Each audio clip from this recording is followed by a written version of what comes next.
Think so? I questioned you earlier, Oh, but how it's dare evident you. that you are in a good mood today. I'm so we're, glad. we're talking to a lot of awesome people. It's Oh my fun. gosh. I That know. last one, Klaus. I, These two, they got a lot to live up here. Yeah, you to. really do. Yeah. But I have a feeling they're gonna be able to pull it off. Really quick, if we would, or if you guys would. Scott, I'll let you go first. Just name who you're with and what you do. My name is Scott Peterson, and I'm with Fresno State. I'm a professor there. Okay. I am the program coordinator for the geomatics engineering program. How long have you been there? I've been there since 2014, fall of 2014, so 11 and a half years. 11 and a half years. That's a great program. Obviously, one of the top ones in the country. So pleasure to talk to you. Tom? Yeah, my name is Tom Cardenas. I'm the Senior Vice President of the Geospatial team over at California Surveying and Drafting Supply, CSDS. CSDS. And Yeah. talk a little bit about the partnership here. Like, how do you guys know each other? Go Well, ahead, Scott. So we, from a university standpoint, we're always looking to try and we need equipment to be able to teach the students and everything. And so that then leads to reaching out to equipment vendors, getting and knowing, having good relationships with them. And that's essentially what it is. Like, we get invited a lot of times to little expos that some of the equipment manufacturers have. So like CSDS, when they had that was the first time I had met Tom. Yep. And we had a great conversation, and just to see, okay, what, it was an opportunity to meet, discuss, hey, what needs do we have? What needs do they have? How can we kind of mesh the goals together? Yeah. And allow things just to kind of naturally, I think it really was more of a natural thing to let happen. Okay. It wasn't a forced relationship at all. Okay. So from your perspective, Tom, how did the partnership come together? Well, Fresno State's always been synonymous with geospatial geomatics education, I think, in the Western US. A lot of our customers are alumni out of the program. And we've always sought an opportunity to work together to support, I guess, the next generation of the industry. So we know it's an industry that's shrinking slightly. And so just getting to know Scott by way of a gentleman named Jason Paris. He and Scott have had a long running relationship, and Jason has always supported Scott. So Jason introduced us, and together with Trimble, we were able to get quite a bit of equipment into Fresno State. And Fresno is kind of a feeder school for a lot of big agencies and big customers of ours. So PG&E, Caltrans, and a lot of the big engineering firms. So it was kind of natural for us strategically to place a lot of Trimble equipment there, a lot of software, so that when the students come out of the program, they're able to kind of fill this void of workforce shortage for our customers, and understand the Trimble platform out of the gate. So Yeah, it's definitely a win-win, arrangement here for everybody. Everybody wins. Yeah. So you guys just don't take the used hand-me-down stuff. Like, you need like some actual newer equipment to teach the kids, right? So originally that's what we had. Yeah, right. 11 years ago, when I first started there, we had such amount of mismatched equipment that nothing was the same, and it was all outdated equipment. And so one of my first goals is how can we how do we grow that? How do we change that? But that's expensive. And even 10 years ago, robotic instrument was very expensive. GPS was very expensive, and it continues. From an education side, where I don't just receive all these huge grants. Oh, here's a couple $1 million. Go ahead, Right. buy what you want, get what you want. So yeah, I spent years of getting hand-me-downs. Our advisory board would always be looking for, hey, we have this extra piece of equipment. Here you go. We know somebody that has it. Here you go. And I did. We made it work, but wow, is it a challenge to teach with 6 different types of instruments that nothing's the same. You can't just make one set of one rubric that says one thing or not. It was a challenge, a big challenge. And then not being up on the technology. Like, during summers, I'll go out and work still. I'm licensed in 2 states still. So I want to keep up. I want to make sure I know what I'm doing. So when I go out there, I'm like, wow, this stuff is awesome. Right. And then I go back to teach, and I'm like, okay, guys, now you'll get a little bit better things when you get out there. Just be patient. And it's kind of embarrassing. Yeah. That's what I had to use and go through. And it really, what that was just a push to make sure that I get out there, get to know people, and allow them as well to to want to see what they can do to help, because it's, yeah, if I have to go out and beg a lot and plead for, hey, you have an old piece of instrument, or can we use it, can we borrow it, or anything like that. It's a different role that I wasn't ready to necessarily like prepared for to have to do. How much do you know about the history? Like, has Fresno State always been a powerhouse, a very well-known geomatic survey program school, or did that just kind of come about at some point? No, so Only since Scott's been there. Oh, Only okay. Yes, that. yes. Well, yeah, it was 2011, right? Is when you got there. And Man, then did the we ever. trajectory Oh, just took off. It's so true. I wish. But no, Fresno State is what you consider is the first program in the nation that was accredited Okay. through ABET, that was kind of that leads the nation in all those things. We had a lot of awesome professors that I'm following that made this their passion, their life, and the numbers that we've had have kind of fluctuated over the years. And then, of course, then when I got here, that's when the old ones were retiring, leaving, and then me coming in, and then a couple others that we got in there to, all right, let's see now what we can do to make sure and build it back up. Mm. But yeah, the history it's very, very rich here. And it's something that, and I know that there's other people out there from alumni that we get so much support from alumni, from advisory councils, from just, hey, we got a donation, we want to help out here or there, whatever it is. And so it is recognized by the alumni that it is special, and I don't take that for granted. Sure. And I don't like to just walk around like, hey, I'm the best, but we are. Yeah. And is the curriculum 100% on campus, or is there is there an online option, or? All the classes are in person. We do still offer for a few of the lectures, if students are traveling away, that we have options and ability to make it distant learn. Not completely, but if they need to jump onto Zoom and follow the lecture, then they're able to do that. But right now we are still brick and mortar. You need to be there in person for labs, in person for lectures. And that's different than a lot of other programs throughout the rest of the nation. For sure. I don't want to get too far off topic here, but what's the enrollment like, and what is the trend? So when I first got here at Fresno State in 2014, we had roughly total about 35 students. And right now we're hovering right around 85 to 90. And that little increase, it didn't happen like the first 5 years. It stayed pretty stagnant, right in the 30s to the 40s. It kind of stayed stagnant. It wasn't until about the last 4 years, we finally started seeing this uptick. Nice. Good. So, well, that's good news. Yes. Yeah. Talk about the Trimble Technology Lab that's coming to Fresno State. So this is a new type of Trimble Technology Lab that hasn't and doesn't exist in any other program in the United States. And so a traditional lab was before very focused on construction, focused on architecture, using different softwares, putting that kind of lab in. But this is new.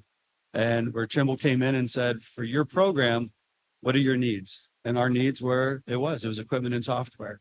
And so jointly between CSDS and Trimble, the three of us, as we started partnering together to do all this, figure out what's necessary. Our new tech lab, really don't know what you really want to call it, because it's not a traditional Trimble tech lab, but it is, here's all the equipment you need. And some, like, again, same idea of, I've always been trying to find ways to grow that amount of equipment, to have new equipment, to have everything. And they came in the beginning of the year, said, what do you need? I was very cautious. I put together a list, very small. I'm like, this could augment us and call it good. And then working with Tom and working with Brian Gabert, with Trimble, they're like, no, I want a real list. If we're going to do this, I want something real. I thought he was kidding. So I did. I put together a massive, huge list of equipment, nothing thinking anything else were. And a few little conversations after that, we're like, well, maybe we could do that. Oh, we'll scale back maybe a little bit. And then all of a sudden we get this notification that it's all ordered. It's done. The approvals were there. Amazing. It was done. And then Brian sent over all the like all the serial numbers for every little piece, all sent over to CSDS to Tom. They went through the whole thing, and legit, he gave us everything that I put on that, what I thought was just A wish list. a very glorified wish list. Wow. And 10 pallets later, and $2 million worth of equipment later, there it was in my hands. It's good to be Scott in Fresno State. Really is. I would say. So Santa Tom over here, talk about why this is important for you. Well, most customers that we talk to, there's a reoccurring theme, the shortage in a skilled labor force, shortage in people that are even aware of the industry. And, our business depends on the growth of the industry, and we're very passionate about the industry as well, very passionate about building things and bringing value and helping our customers to grow.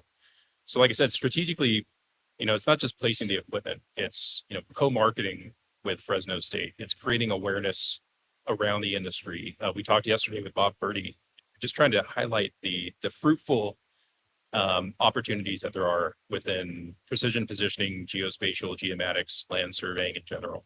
So yeah, it's kind of serving a lot of needs, but specifically just bringing that awareness to the industry, supporting a program like Fresno State, and with the objective of creating that next generation of geospatial professionals with Fresno State. Yeah. And this question's probably for both of you, but we don't get an opportunity to talk to somebody like yourself very often, but I'm always curious, how do you maneuver the fact that this industry is changing so rapidly, not just from a technological standpoint. I mean, mainly from a technological standpoint, but how do you maneuver that from a curriculum standpoint? So we're supposed to be updating our curriculum annually. But a lot of that also comes every 6 years to be accredited. We go through our accreditation process through AVET, and it's up to them to decide, hey, we're going to, you're going to be accredited again, which our program for the last 3 cycles, we've had no deficiencies, no concerns, no nothing, which is, it's unheard of. So it's a very strong thing. But what that means though, is whenever they go through, they'll still say, hey, you know what? Maybe this needs to be changed, or they look at the curriculum. But for us and our standpoint, I have to be the one looking out and saying, all right, what's the industry look like right now? And that's a lot of the reason why I still love to get out and actually work.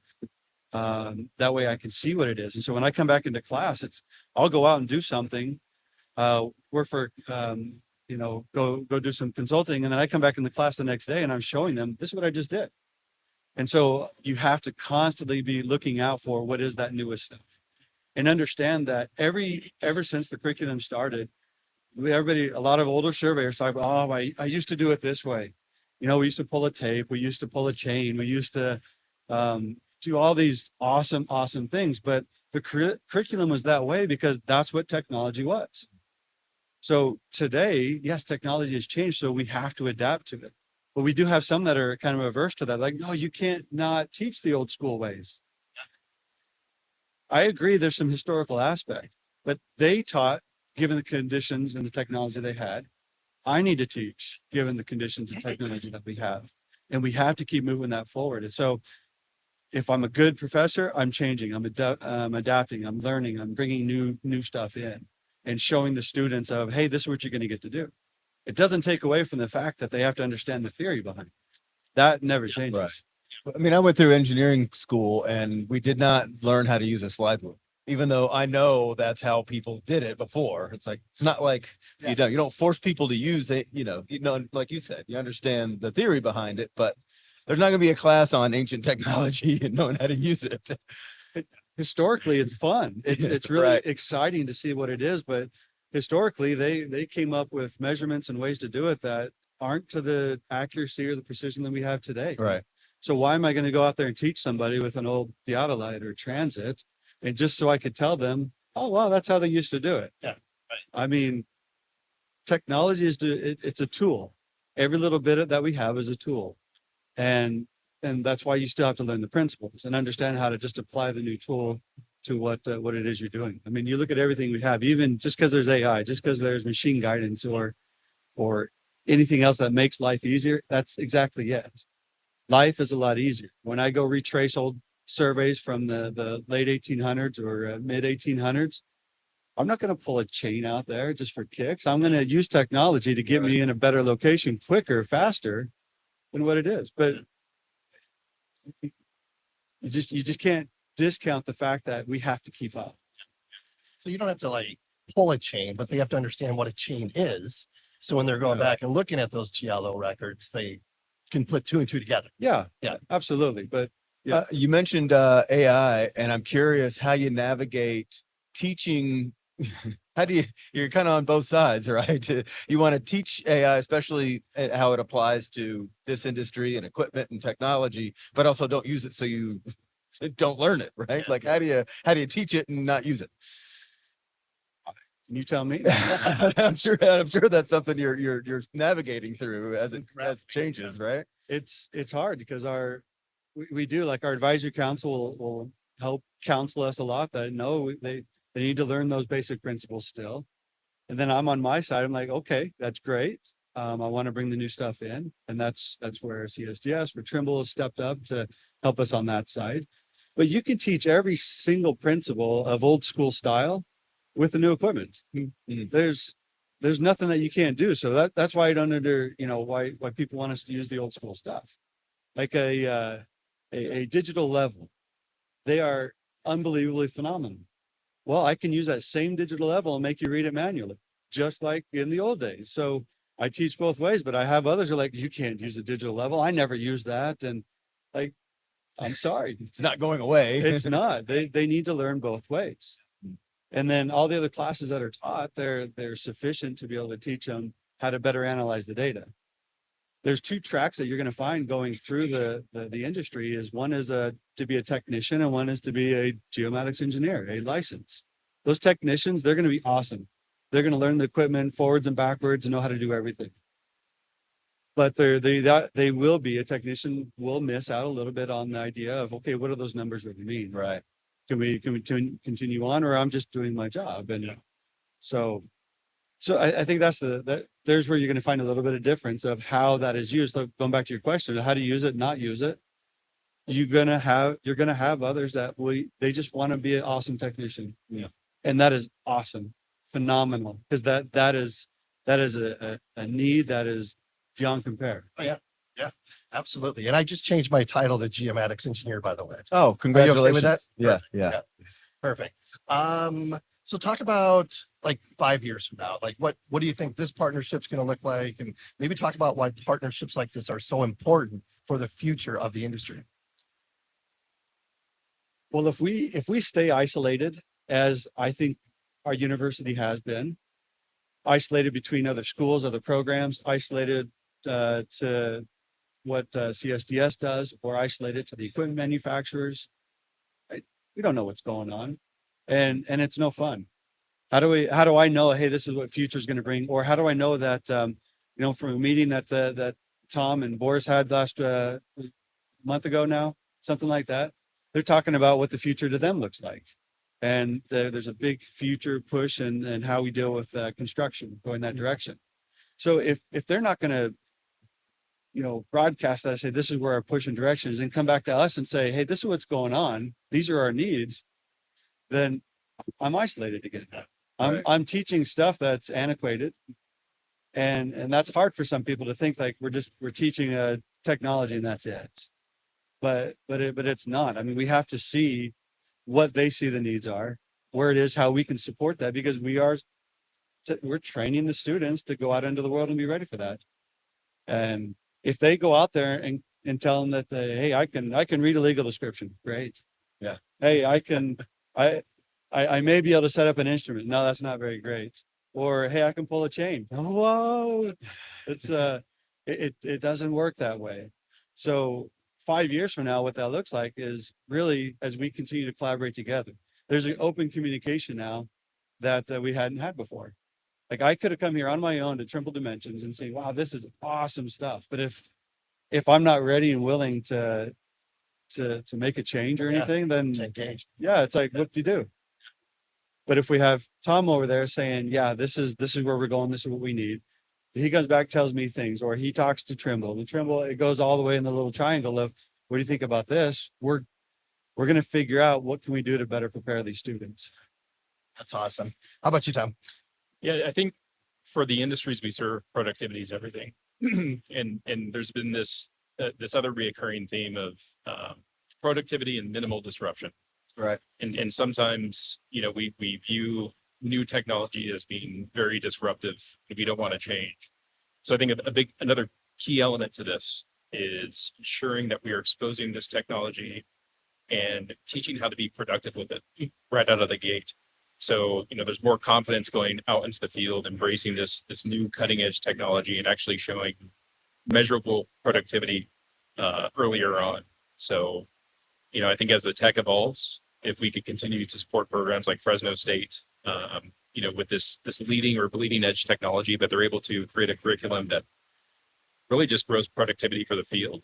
I think that's a big positive for everybody.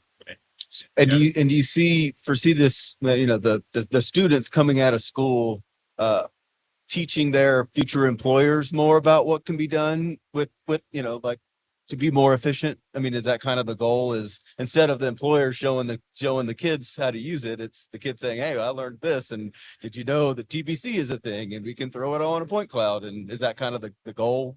Absolutely. I mean, our thoughts are is that within 5 years, these students should be close to license, but they should also already be in positions of either managing survey crews or managing some of the equipment and knowing what those needs are. Right. So then it's them. They're going to be the ones going back to their bosses. That, I mean, the kind of life cycle I see with some surveyors, or I worked in the field, now I'm in the office, now I'm old. Sorry, old people. But now they're older and they aren't learning the technology anymore. And so you've got to, that's what these students are going to do.